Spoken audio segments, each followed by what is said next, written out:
Welcome to the Slop Farm. Enjoy the video. In this video, I will explain how to make a delicious cheese omelet.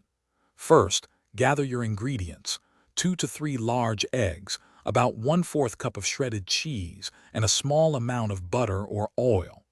Crack the eggs into a bowl and whisk them vigorously until the yolks and whites are fully combined and slightly frothy. This aeration is key for a light and airy omelet. Now, let's prepare the other elements. If your cheese isn't already shredded, take a moment to grate about 1/4 cup of your favorite variety, like cheddar or Swiss. A little salt and pepper added to your whisked eggs will enhance the flavor significantly. Make sure your non-stick pan is ready. A 7 to 8 inch pan works best for a single omelet. It's time to cook. Melt about 1 teaspoon of butter in your non-stick pan over medium-low heat until it's shimmering. Pour in the whisked eggs. Let them cook undisturbed for about 30 seconds until the edges begin to set.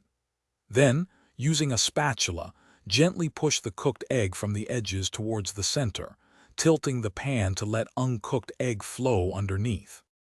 Once the top is mostly set but still a little moist, sprinkle your shredded cheese over 1/2 of the omelet.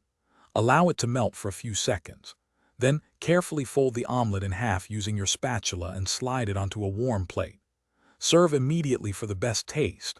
For more great tips and deals, including a link for Little Tree's black ice to keep your car smelling fresh, check the description below. Enjoy your delicious, homemade cheese omelet.